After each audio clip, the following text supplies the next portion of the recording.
السلام علیکم بھائیو۔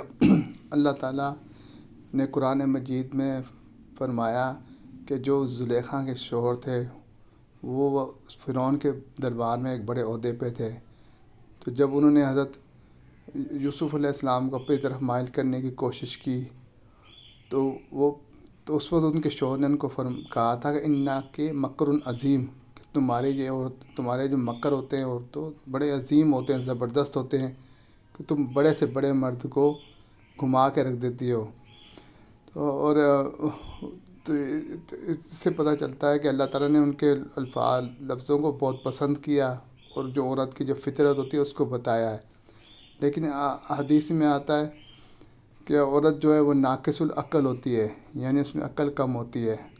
تو اس میں معاملہ یہ ہوا کہ ناقص جو اردو میں استعمال ہوتا ہے اس سے یہ کم ہوتا ہے، یا ناقص کا جو اردو میں مطلب لیا جاتا ہے وہ ہوتا ہے کہ جاہل قسم کی، یعنی کم عقل۔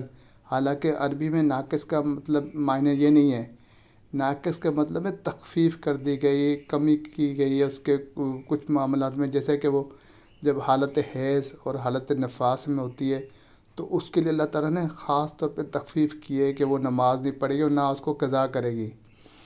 تو اس کو اللہ تعالیٰ نے یہ سہولت دی ہے ان کی فطرت کی وجہ سے، ان کی طبیعت کی وجہ سے، کہ وہ بچہ پیدا کرتی ہے۔ حالانکہ مرد بچہ پیدا نہیں کر سکتا، چاہے اس کو آپ کروڑوں روپے دے دیں، یہ اللہ تعالیٰ نے اس کی فطرت میں رکھا ہے کہ وہ بچے پیدا کرتی ہے اور پسند بھی کرتی ہے بچے پیدا کرنا۔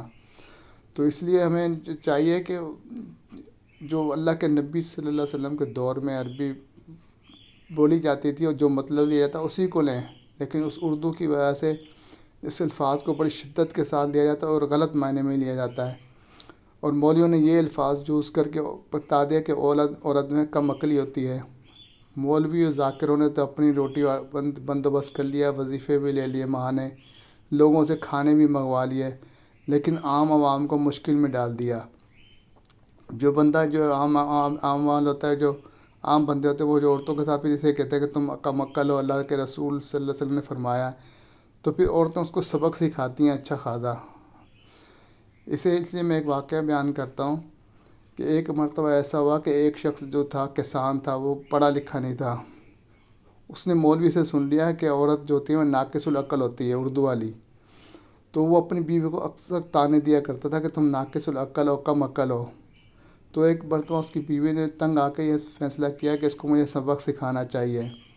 تو اس نے کیا کیا کہ کچھ مچھلیاں خریدی، اور شوہر جو کھیت میں جاتا تھا اس سے پہلے جا کے وہ مچھلیاں وہاں پھینک کر آ گئی۔ شوہر صاحب جب بعد میں گئے اس کھیت میں کام کے لیے تو انہوں نے دیکھا کہ مچھلیاں ہیں۔ وہ ایک غریب آدمی تھا، اس کو مچھلیاں دیکھ کے بڑا خوش ہوا کہ مفت کا مال مل گیا۔ وہ مچھلی اٹھا کے اپنی بیوی کے پاس لے آیا۔ بیوی کو کہا کہ بیوی نے پوچھا کہ ہمارے پاس اتنی گنجائش نہیں ہے، تم مچھلیاں لے آئے ہو، کیسے پیسوں کا بندوبست کیا؟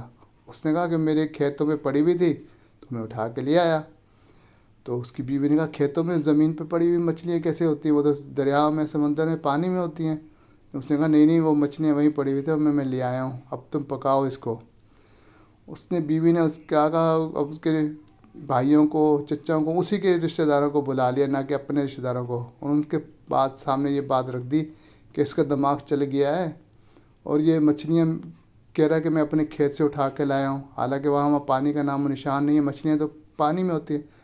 وہ کہنے لگا میں تو کھیتوں سے اٹھا کے لایا ہوں۔ اب وہ رشتہ دار بھی اس کو پریشان ہو گئے کہ واقعی اس کا دماغ چل گیا ہے۔ تو وہ اس کو برا بھلا کہنے لگا، سمجھانے لگے کہ بھائی اپنا دماغ سینٹر میں لیا، تو کیسی بکھلائی میں باتیں کر رہے ہیں۔ پھر وہ رشتہ دار جب سمجھا کے تھوڑا آگے پیچھے ہوئے تو بیوی نے کیا کر رکھا تھا کہ اپنے گلے میں ایک مچھلی پکڑ کے باندھ رکھی تھی، لٹکا رکھی تھی۔ اس نے پلو ہٹایا تو اس کو مچھلی پھر نظر آ گئی، وہ پھر شور مچایا گیا یہ دیکھو مچھلی۔ تو اس نے جلدی سے اپنا پلو سیدھا کر لیا۔ رشتہ دار پھر اندر آئے تو انہوں نے کہا دیکھو ابھی تک اس کے مچھلی کا بھوت اتنا نہیں ہے اس کے ذہن میں سے۔ رشتہ داروں نے پھر اس کو برا بھلا کہا۔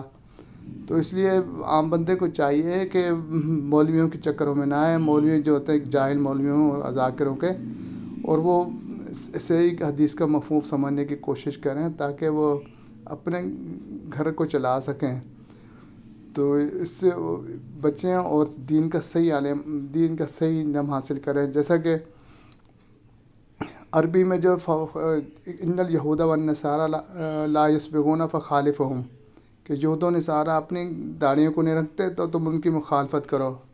اب ہمیں جو عربی گرامر کو جو اردو میں پڑھایا گیا تو خالفوں کو لے لیا گیا امر کے لیے کہ یہ حکم ہے، حالانکہ یہ جو خالفوں کا جو لفظ آتا ہے وہ نصیحت کے لیے، مشورے کے لیے بھی آتا ہے۔ تو ایک دفعہ اللہ کے رسول صلی اللہ علیہ وسلم صحابہ کے کرام جماعت پر سے گزرے تو انہوں نے سب نے اپنی داڑھیاں رنگی ہوئی تھی، تو اس وقت اللہ کے رسول صلی اللہ علیہ وسلم نے فرمایا کہ داڑھیاں سفید تھی ان کی، تو ان سے کہا کہ تم رنگ بھی لیا کرو اور یہودیوں کو مخالفت بھی کیا کرو۔ اس معنی میں یہ حدیث تھی، اور اس طرح ہم نے بڑے بڑے علماء کو، جماعت المسلمین والوں نے کہا کہ یہ یعنی ان کو دین کا عمل ہی سمجھ ہی نہیں ہے، اور اس سے اوپر یہ حدیث لگا دی من تشبہ بقوم فہو منہم، کہ جو شخص جس قوم کی مشابہت کرتا ہے وہ انہی میں سے ہے۔ اب جماعت المسلمین کو جو 80 سالہ بڈھا بھی ہوتا ہے اس کو بھی داڑھی رنگنی پڑتی ہے سردی گرمی میں، اور ایک وقت تکلیف میں مبتلا رہتا ہے۔ تو اللہ تعالیٰ ہمیں ان مولیوں کی شدت پسندی سے بچائے اور ہمیں نیک راستے کی چلنے کی توفیق عطا فرمائے۔ وقولوا قولی ھذا استغفر اللہ استغفر اللہ۔